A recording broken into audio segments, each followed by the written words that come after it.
Well, greetings everyone. It's almost the end of 2013 and I made a little nativity scene for my wife, and it's one of those that it's all stored inside it, and it's got a sliding top lid and all the individual nativity scene pieces, the wise men, the shepherds, Mary, Joseph, baby Jesus, and the manger, and a camel and a donkey and a few sheep are all inside this for a nativity scene, and can be stored away inside the box for the following year. I had a 14-part series on the building of this, which was actually built and edited for Keek so that all my Keek followers could watch it. But I've compiled all those 14 parts into today's video, so the entire thing is less than 7 minutes long, plus whatever this junk that I'm filling you with will add to it. But anyway, like I say, it's the end of the year. Merry Christmas. Sit back and watch and see how this thing comes to life. It's Workbench Wednesday, and I've got a plan to build a nativity scene. And the pieces get glued onto the boards, cut with a bandsaw, and it's got pretty neat instructions. I think I can get it done. If y'all want a copy of this PDF file, send me a personal message and I'll email it to you. But other than that, I'll do some kickbacks to see how it's coming along later throughout the day and maybe the rest of the week. Merry Christmas, everyone. Okay, we're getting started with the project, and the first thing I did was made this manger scene. Since it wasn't a template, I had to follow the measurements, a 1 by 1 by 1 1/8 inch, and instead of putting the ends like this, I cut the legs first and then cut 1/8 inch off, and then cut the arc inside and then glued the ends back on. So that's how I did that.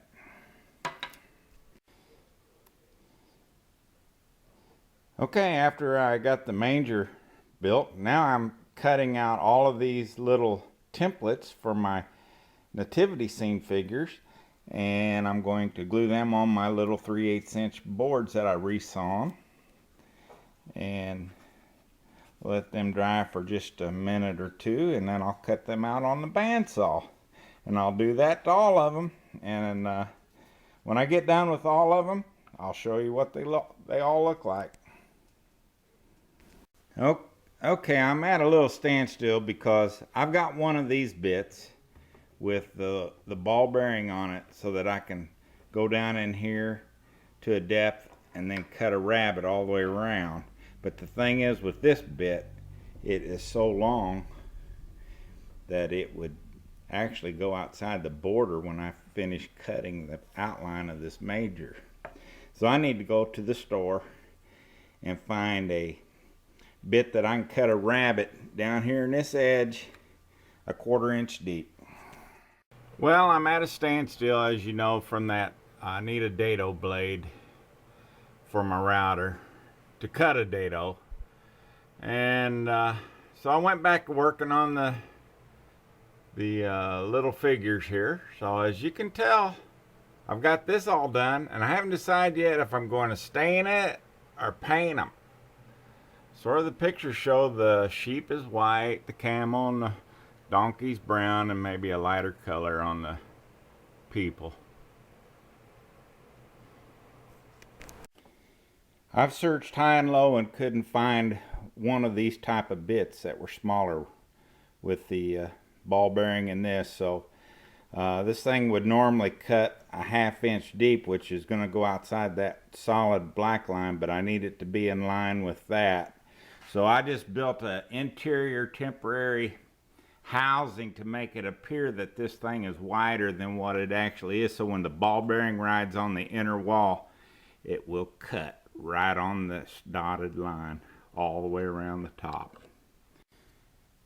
Cutting the rabbet with this configuration, this interior board, really did a good job, because I just clipped the dotted line around there So now I'm just going to sand all this off, put my 1/4 inch front piece on there, and glue a new template so I can cut it again.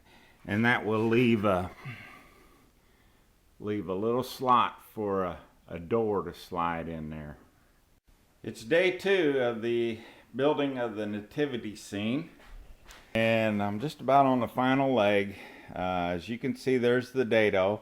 Actually, what I did was I cut a rabbet and then glued another slab of pine on top, because my cutter was actually a 1/4 inch wide and they were calling for a 1/8 inch slot. So that's how it works. But we'll get the rest of it cut and continue on. So far I'm pleased with the way the stable's turning out, and the door that holds all the pieces inside for storage. I got to get a bottom glued on it, but first I'm going to spend some extra time in sanding, especially on this end grain stuff. But it's turning out pretty good, guys. You that I sent plans to, I think you'll enjoy building this with your kids for sure. It's day 2 in the afternoon of the nativity scene production here. And my bench top is so full I ain't got room to work over there. So I'm over here on my bandsaw using the last 1 square foot of clear space to glue up the bottom floor in my stable. So it'll be a few hours before I can continue further. But we'll see y'all later when this gets done. Well, good morning. I've been staining my nativity scene, and this is the stable part, and I'm using tung oil. And this is what it looks like when the lid is on the box, and this is what it looks like with the lid as part of the platform where Joseph and Mary and the manger sits on it, like a little stage. Merry Christmas, everyone. Of course, it's not Christmas yet. We still have 2 more days. But I've got the nativity scene completed, and there's baby Jesus lying in the manger. And there is the stable. And here are the wise men bringing gifts. And over here are the shepherds watching their flock by night.